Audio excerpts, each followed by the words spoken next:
Spiritual tax Tamil நேயர்களுக்கு அன்பு வணக்கம். நான் ஜோதிடர் குரு வரதராஜ பெருமாள். மீண்டும் உங்களை சந்திச்சதில் மிக்க மகிழ்ச்சி. இந்த நிகழ்ச்சியில் நம்ம என்ன பார்க்க போகிறோம் அப்படின்னா, ஆகஸ்ட் மாத பலன்.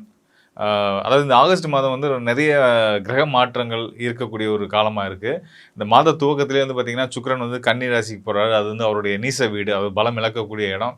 ஸோ அங்கேருந்து அவர் எப்படி பலன் கொடுக்க போகிறார் அப்படின்றத பற்றி பார்க்க போகிறோம். ஆக்சுவலாக வந்து அவர் நீசம் கிடையாது, நீச பங்கம். அது நல்ல நிலை அதை பற்றி டீட்டெயிலாக சொல்ல போகிறேன். அடுத்ததாக செவ்வாய், கடன், ருணரோகம், சத்ரு, நோய், எதிரி, கடன், போராட்டம், சண்டை, சச்சரவு இதெல்லாம் சொல்லக்கூடிய செவ்வாய். அவரும் மிதுன ராசிக்குள்ளே வரப்போகிறார். ராசி காலபுருஷனுக்கு 3ஆம் வீட்டுக்கு வந்து அமர போகிறாரு. ஸோ அங்கேருந்து செவ்வாய் என்ன மாதிரி பலன் கொடுக்க போகிறாருன்னு பார்க்க போகிறோம். ஏனைய மற்றவர்கள் ஒவ்வொரு கிரகங்களும் ஒவ்வொரு ராசிக்கும் மேஷம் முதல் மீனம் வரையான 12 ராசிக்காரர்களுக்கும் எப்படிப்பட்ட பலன்களை கொடுக்க போகிறாங்க அப்படின்றத பார்க்க போகிறோம். குறிப்பாக சொல்லணும்னா அந்த மாத பிற்பகுதியில் சில முக்கியமான மாற்றங்கள்லாம் இருக்குது. அதை பற்றிலாம் டீட்டெயிலாக சொல்ல போகிறேன். தொடர்ந்து நிகழ்ச்சியை பாருங்கள், உங்களுக்கு கண்டிப்பாக பயனுள்ளதாக இருக்கும்.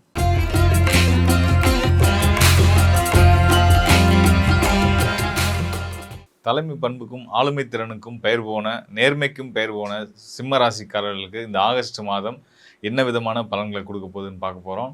அதாவது உங்களுடைய ராசிநாதன், சிம்ம ராசி அதிபதி சூரியன் எங்கே இருக்கார் அப்படின்னா, உங்கள் ராசிக்கு யோகாதிபதினு சொல்லக்கூடிய குருவோடு சேர்ந்து ராசிக்கு 12ஆம் இடத்துல இருக்கார். அங்கே குரு மட்டும் இல்லை, புதனும் சேர்ந்துருக்கார். உங்கள் ராசியுடைய தன, குடும்ப, வாக்குஸ்தானம் மற்றும் லாபஸ்தானத்து அதிபதியாக வரக்கூடிய புத்திகாரகன்னு சொல்லக்கூடிய வணிகத்திறனுக்கு பெயர் போன புதனும் உங்களோட சேர்ந்து தான் இருக்கார். புதாதித்ய யோகம் ஏற்பட்டிருக்கக்கூடிய நிலையில் குருவோடு சேர்ந்து பலம் பெற்று இருக்குது அந்த புதாதித்ய யோகம். புதாதித்ய யோகம் அப்படின்றது நல்ல கல்வி, நல்ல நண்பர்கள், சமூக அந்தஸ்து, செல்வாக்கு உயர்வு, அரசியல் தொடர்பு, அரசியல் செல்வாக்கு எல்லாம் கிடைக்கக்கூடிய, மதிப்பு மரியாதை எல்லாம் கிடைக்கக்கூடிய ஒரு அற்புதமான ஒரு நிலையில் தான் இந்த மாதம் இருந்துட்டுருக்கு. அது மட்டும் இல்லாமல் பொருளாதார செல்வாக்கு உயரக்கூடிய ஒரு அற்புதமான காலமாகவும் இது இருந்துகிட்ருக்கு. இந்த மாதம் துவங்கக்கூடிய முதல் நாள்லேயே வந்து பார்த்திங்கன்னா, செவ்வாய் உங்கள் ராசிக்கு 4, 9 ஒரு திரிகோணம் மற்றும் ஒரு கேந்திர ஸ்தானத்துக்கு அதிபதியான செவ்வாய் வந்து உபஜய ராசியான 11ஆம் இடத்துல போய் அமர போகிறாரு. அந்த உபஜய ராசியில் இயற்கை அசுபரான செவ்வாய் 11ஆம் இடத்துல அமரும்போது அதுவும் நமக்கு வெற்றிகளை மட்டுமே கொடுக்கும் அப்படின்றத சொல்லலாம். தாயார் வழி, தந்தை வழி உறவுகள் மூலியமாக, சகோதர வழி உறவுகள் மூலியமாக நமக்கு கிடைக்க வேண்டிய ஆதாயங்கள் நிச்சயமாக கிடைக்கும். சொத்து பங்கு பிரிக்கிறது, இந்த விஷயங்கள், சொத்து பிரச்சனைகள் இழுபறியாக இருக்கக்கூடிய விஷயங்கள், நிலம் தகராறு இழுபறியாக இருக்கக்கூடிய விஷயங்கள், இதெல்லாம் நல்ல விதமான தீர்வுக்கு வரும் அப்படின்றதையும் சொல்ல முடியும். இந்த குறிப்பிட்ட விஷயங்களில், அதாவது இந்த நிலம் சார்ந்த, சொத்து சார்ந்த விஷயங்களில் ஒரு இஷ்யூஸ் போயிட்டுருக்கு அப்படின்னா, அது சம்மந்தமாக இந்த மாதம் இடைப்பட்ட இந்த ஆகஸ்ட் மாதம் நீங்கள் வந்து உட்காந்து பேச வேண்டியிருக்கு, அது சம்மந்தமான நபர்களோட பேச வேண்டியிருக்குன்னா கொஞ்சம் நிதானத்தை கடைபிடிங்க. கொஞ்சம் நீங்கள் நிதானமாக அமைதியாக இருந்துட்டிங்கனாலே உங்களுக்கு வெற்றி கிடச்சிரும். உங்களுக்கு கிடைக்க வேண்டிய நியாய தர்மத்தின் அடிப்படையில் உங்களுக்கு சரியாக கிடைக்க வேண்டிய பங்குகள் உங்களுக்கு கிடச்சிரும். அதில் எந்த பிரச்சனையும் வராது. நீங்கள் கொஞ்சம் நிதானத்தை கடைபிடிக்கணும். அது மட்டும் தான் நான் சொல்ல விரும்புகிறேன். இது நீங்கள் சிம்ம ராசின்றதுனால நீங்கள் கோவப்பட்டுருவீங்க, ரியாக்ட் பண்ணிடுவீங்க அப்படின்றது ஆட்டிடியூடாக காமிச்சிருவீங்கன்றதுக்காக கிடையாது. இன்னொரு முக்கியமான காரணம் இருக்குது. இந்த மாதம் 17ஆம் தேதிக்கு மேலே உங்களுடைய ராசிநாதன் உங்கள் ராசியிலே வந்து அமர போகிறாரு. அதாவது சூரியன் கடக ராசியிலேருந்து உங்கள் சிம்ம ராசியில் வந்து அமர போகிறாரு. ஏற்கனவே உங்கள் ராசியில் கேது இருந்துகிட்ருக்காரு, ஞானக்காரன் கேது இருந்துகிட்ருக்காரு. ஸோ கூடுதலாக புதனும் சேர போகிறார். மாதம் ஆகஸ்ட் 18ஆம் தேதி புதன் வந்து உள்ளே வந்து சேர்ந்துருவார். சூரியன், புதன், கேது 3 பேர் சேரும்போது உங்களுக்கு என்ன ஆகும் அப்படின்னா, நல்ல ஒரு தெளிவும் சரியான பார்வையும் எல்லா விஷயத்துலையும் இருக்கும். அப்போ நீங்கள் நியாயத்தை தான் பேசுவீங்க, இருந்தாலும் பிரச்சனையாக வரும். உண்மையை சொன்னாலும் பிரச்சனைன்ற மாதிரியான நேரத்தில் நீங்கள் வந்து ஆகஸ்ட் 18ஆம் தேதிக்கு மேலே உங்களுடைய நேரம் அப்படி மாறுது. அதனால் உங்கள் வார்த்தைகளில் ரொம்ப ரொம்ப கவனமும் நிதானமும் இருக்கணும். நீங்கள் நேர்மையாக உண்மையான விஷயத்தை தான் பேசுகிறீங்க, தப்பு கிடையாது, அதுதான் சரி. ஆனாலும் பிரச்சனைகள் வர வாய்ப்பு உண்டு. அதனால் கொஞ்சம் கவனமாக இருங்க. அந்த பிரச்சனை ஏன் வருது அப்படின்றதையும் சொல்லிடுறேன். உங்கள் ராசியில் கேது இருக்கார் இல்லையா, கேதுக்கு எப்பயுமே எதிர்நிலையில் ராகு இருப்பார். அந்த ராகு வந்து ராகுவும் சூரியனும் சமசத்துவ பார்வையில் பார்த்துக்க போகிறாங்க. ஸோ ராகு அவர் எதிர்நிலையில் அவிட்ட நட்சத்திரத்தில் இருக்கிறாரு, கும்பராசியில். உங்கள் ராசிநாதன் மக நட்சத்திரத்துலேயும், புதனும் மக நட்சத்திரம், கேதுவும் மக நட்சத்திரம், 3மே வந்து அதாவது முக்கியமான கிரகங்கள் எல்லாமே வந்து பார்த்திங்கன்னா நிழல் கிரக தொடர்புக்குள்ளே வர்றாங்க. ஸோ இந்த நிலையில் இப்போ ராகுவை கண்ட்ரோல் பண்ணுறது வந்து கும்பராசியில் ராகு இருக்காருன்னு சொன்னேன் இல்லையா, அங்கே அவர் அவிட்ட நட்சத்திரம் இருக்காருன்னு சொன்னேன் இல்லையா. அந்த அவிட்ட நட்சத்திர அதிபதி செவ்வாய் வந்து திருவாதிரை ராகுவுடைய நட்சத்திரத்தில் இருக்கார். ஸோ இந்த நிலையில் இருக்கக்கூடிய நேரத்தில் வந்து பார்த்திங்கன்னா, நீங்கள் நார்மலாக நியாயத்தை தான் பேசுகிறேன், நியாயத்தை தான் ஸ்ட்ராங்காக உறுதியாக தான் பேசுவேன், அப்படி தான் நீங்கள் எப்போயுமே இருப்பீங்க. இந்த நேரம் அது இன்னும் வலுப்படுத்தும். எப்படின்னா, எந்தளவுக்குன்னா, ஒருவேளை இன்கேஸ் உங்கள் சைடு வந்து தப்பு இருந்தால் கூட அதை நீங்கள் நியாயம்னு அடித்து உறுதியாக பேசக்கூடிய ஒரு நிலை. அதாவது நான் பிடிச்ச முயலுக்கு 3 கால்னு நீங்கள் நிற்கக்கூடிய நிலையில் இருக்கீங்க. ஸோ அதனால் அந்த விஷயங்களை கொஞ்சம் அந்த மாதிரி பிரச்சனைக்குள்ளே போகாத தவிர்த்துக்கிறது நல்லது. போனால் பிரச்சனை வரும், உண்மையை பேச வேண்டி வரும், நம்ம பேசும்போது கடுமையாக பேசிடுவோம் அப்படின்னு உங்களுக்கு தோணக்கூடிய சூழல்கள் இருக்குங்களா, அதெல்லாம் நீங்கள் தவிர்க்கிறது நல்லது இந்த மாதத்தில். தவிர்த்துக்கிட்டிங்கன்னா அதுக்கப்புறமா உங்களுக்கு எல்லாமே கிடைக்க வேண்டிய விஷயங்கள் நல்ல விதமாக கிடைச்சிரும் அப்படின்றத நம்ம தெரிஞ்சுக்கலாம். அது போக இன்னும் ஒரு முக்கியமான விஷயம் என்னென்னா, அதுக்கப்புறமா உங்களுக்கு குரு வந்து ராசிக்கு 12ஆம் இடத்துலேருந்து உங்களுக்கு சுப விரயங்களை தான் கொடுக்க போகிறாரு. குருவுடைய பார்வை நல்ல பலன்கள் தான் கொடுக்கும். அதுக்கு அடுத்தது அதோட முக்கியமாக சனி வந்து அட்டம ஸ்தானத்தில் இருக்கிறாரு. அஷ்டம ஸ்தானத்து சனி வந்து பார்த்திங்கன்னா அவருடைய தொல்லைகளை குரு மட்டுப்படுத்திகிட்டு இருக்காரு. அது சனியால் அட்டம சனியால் பாதிப்பு இல்லைன்றத குருவுடைய பார்வை அவருக்கு கிடச்சிருக்காங்க. குருவோட வீட்டில் தான் சனி இருக்கிறதுனாலையும் நீங்கள் தைரியமாக இருக்கலாம்.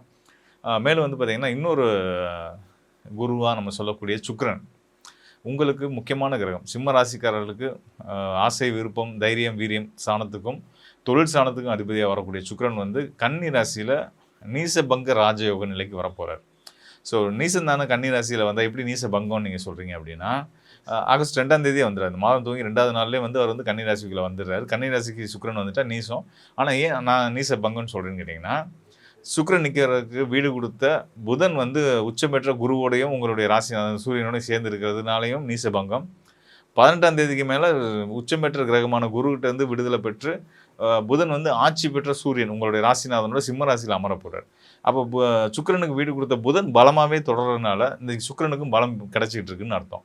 ஸோ அதனால் வந்து சுக்கிரன் உங்களுக்கு நீசபங்க ராஜயோகத்தின் மூலயமா என்னென்ன பலன்களை கொடுப்பார், தடைப்பட்ட சுபகாரியங்கள், திருமணம், வீடு, மனை, வண்டி வாகன யோகங்கள் இதெல்லாமே நல்லபடியாக கையில் வந்து சேரும். சுக்கிரன் வந்து சுகபோகக்காரன், மகாலட்சுமியோட அம்சம். ஸோ அதனால் மகாலட்சுமி வழிபாடை கண்டிப்பான முறையில் சிம்மராசிக்காரர்கள் செய்யணும். பெருமாள் வழிபாடு, நாராயணர் வழிபாடு, பெருமாள் கோயில் போங்க, ஐயாவை கும்பிடுங்க, அப்படியே தாயாருக்கு ஒரு அர்ச்சனை பண்ணிட்டு நல்லபடியாக மனசு உருகி வேண்டிட்டு உங்கள் வேண்டுதெல்லாம் அவங்கள்ட்ட ஒப்படைச்சிட்டு உங்கள் மனபாரத்தெல்லாம் இறக்கி வச்சுட்டு தாயே எங்களை நல்லபடியாக வச்சுக்கோங்கம்மா அப்படின்னு வேண்டிட்டு வாங்க. உங்கள் வாழ்க்கை ரொம்ப சிறப்பாக இருக்கும். பொதுவாக வந்து இந்த கோச்சார பலன்கள் இப்போ நம்ம பார்த்தோம் இல்லையா நம்ம ராசிக்கானது. ஸோ இதில் வந்து பார்த்திங்கன்னா என்ன விஷயம் அப்படின்னா, நிறைய பேர் சொல்லுவாங்க, ஏன்னா நீங்கள் எல்லாருமே இந்த நம்ம மாத பலன்கள், வார பலன்கள், டெய்லி பலன்கள் பார்க்கக்கூடியவங்க, ராசி அடிப்படையில் பலன் பார்க்கக்கூடியவங்க எல்லாருமே மக்கள் என்ன சொல்லுவாங்க அப்படின்னா, நீங்கள் சொல்கிறீங்க நல்லது வரும்ன்றீங்க, ராஜாவாயிருன்றீங்க, ஜாக்பாட் அடிக்கும்ன்றீங்க, புதல் யோகம்ன்றீங்க, எதுவும் அந்த மாதிரி தெரியல சார், வாழ்க்கையில் கஷ்டம் மட்டும் தான் இருந்துகிட்டே இருக்குது அப்படின்றது சொல்லுவீங்க. ஸோ இதில் என்ன நீங்கள் புரிஞ்சுக்க வேண்டி இருக்குது அப்படின்னு நானுமே பல இடங்களில் பதிவும் பண்ணியிருக்கேன். அது திரும்பவும் நான் இங்கே பதிவு பண்ண ரொம்ப ஸ்ட்ராங்காக பதிவு பண்ண விரும்புகிறேன். அதாவது நம்ம ராசி அடிப்படையில் இந்த பார்க்கக்கூடிய பலன் இருக்கு இல்லையா, இது வந்து ராசி அப்படியே ராசியை தீர்மானிக்கிறது எந்த கிரகம் அப்படின்னா சந்திரன்.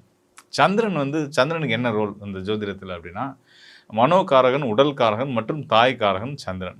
ஸோ இப்போ வந்து என் ராசிக்கு நீங்கள் எப்படி இருக்கு பலன் எப்படி இருக்குன்னு கேட்டிங்கன்னா, உங்கள் மனசுக்கு நல்லா இருக்குன்னு தான் நான் சொல்லணும். ஏன்னா சந்திரன் தானே மனோகாரன். சந்திரன் வச்சு தான் ராசியை நம்ம முடிவு பண்ணுறோம்.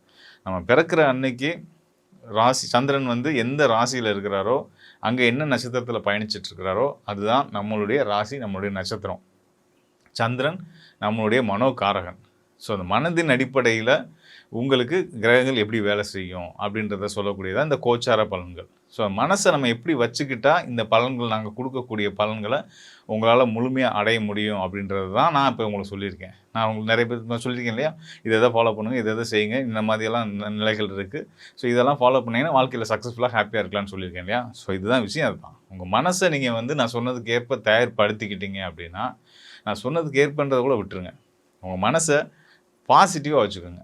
உங்கள் மனசை பாசிட்டிவாக வச்சுக்கிட்டிங்கன்னா, நேர்மறையான சிந்தனையோடு வச்சுக்கிட்டிங்கன்னா உங்கள் வாழ்க்கையில் எப்போயுமே மகிழ்ச்சியும் சந்தோஷமும் இருக்கும். இது வந்து இப்போ இந்த ராசி அடிப்படையில் சொல்லக்கூடிய இந்த சந்திரன் அடிப்படையில் சொல்லக்கூடிய இந்த கோச்சார பலன் அப்படின்றது வந்து மதின்னு சொல்லக்கூடிய சந்திரனை வச்சு சொல்லக்கூடியது. விதியை மதியால் வெல்லுவோம் இல்லையா, மதின்றது சந்திரன், விதின்றது வந்து உங்களுடைய ஜாதகம், லக்னம், சுய ஜாதகம்.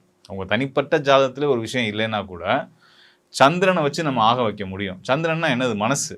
மனசால் சாதிக்க முடியாது இந்த உலகத்தில் எதுவுமே கிடையாது. அதனால் உங்கள் மனசை நீங்கள் முதல் ஸ்ட்ராங்காக நம்புங்க. மனசை சரியான நிலையில் வச்சுக்கோங்க. மனப்பதட்டமோ, மனக்கவலையோ, மன சங்கடங்களோ எதுக்கும் ஆளாகாதீங்க. வாழக்கூடியது சின்ன வாழ்க்கை. இந்த வாழ்க்கையை எப்படி மகிழ்ச்சியாக வாழலாம், போட்டி, பொறாமை, வஞ்சம் இது எதுவுமே இல்லாமல் நான் வாழ வந்த வாழ்க்கையை ஹாப்பியாக வாழ்வேன், யாருக்கும் இடையூறு இல்லாமல் சந்தோஷமாக இருப்பேன் அப்படின்னு மைண்ட் செட் பண்ணிவிட்டு உங்களுக்கு பிடிச்ச விஷயத்தை செஞ்சுட்டு உங்களை ஹாப்பியாக வச்சுக்கோங்க முதல். அதுக்கப்புறம் மற்றவங்க ஆட்டோமேட்டிக்காக நீங்கள் ஹாப்பியாக இருந்தீங்கன்னா உங்கள் சுற்றி இருக்கவங்க ஹாப்பி ஆகிடுவாங்க.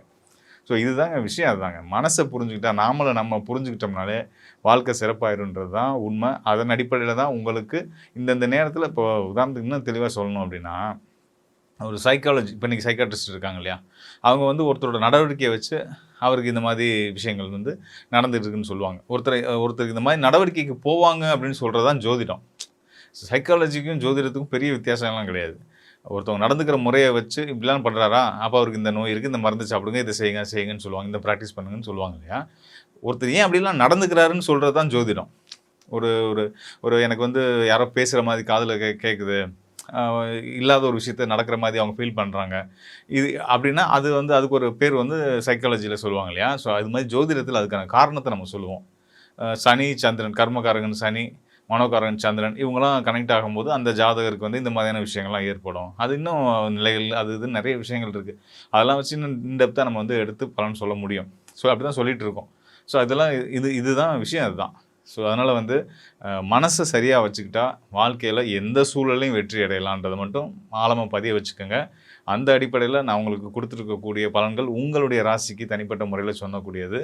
இது பொதுவாக உலகியல் கிரகமைப்புகளை பார்க்கும்போது வரக்கூடிய காலங்களில் நிறைய பிரச்சனைகளும் போராட்டங்களும், அரசுக்கும் மக்களுக்கும் எதிரான போராட்டங்களும், அப்புறம் பொதுவாக வந்து பார்த்திங்கன்னா குடும்பத்துக்குள்ளே தலைவன் தலைவிக்குமான போராட்டங்கள், அப்பாவுக்கும் பிள்ளைக்குமான போராட்டங்கள், இப்படியெல்லாம் இருக்கக்கூடிய ஒரு நிலை இருக்குது. இதெல்லாம் தவிர்த்து நிம்மதியாக சந்தோஷமாக இருக்கிறதுக்கு என்னென்னமோ செய்யணுமோ அதை செஞ்சால் போதும்.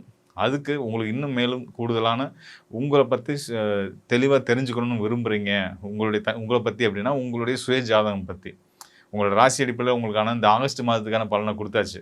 இன்னும் அடுத்தடுத்து வரக்கூடிய காலம் எப்படி இருக்குது, என்னோட தனிப்பட்ட ஜாதகத்தில் எனக்கு நேரம் எப்படி போயிட்டுருக்கு, என்னோட கிரக நிலைகள் எப்படி இருக்குது, இதெல்லாம் பற்றி டீட்டெயிலாக தெரிஞ்சு உங்களோட அடுத்தடுத்த ஸ்டெப்பை சரியான பாதையில் கொண்டு போய் உங்களோட வாழ்க்கையை சரியான முறையில் கொண்டு போய் வெற்றி அடையணும்னு விரும்புகிறீங்க, உங்களுக்கு நல்ல தெளிவு வேணும்னு நினச்சிங்க அப்படின்னா இந்த டிஸ்பிளேல இருக்க என்னுடைய எண்ணுக்கு தொடர்பு கொள்ளுங்க. நிச்சயமாக உங்களுக்கு வழிகாட்டுறேன். மீண்டும் ஒரு நல்ல நிகழ்ச்சியை சந்திப்போம் நண்பர்களே. தைரியமாக சந்தோஷமாக இருங்க. வாழ்க்கை இனிமையாக இருக்கும். நன்றி, வணக்கம்.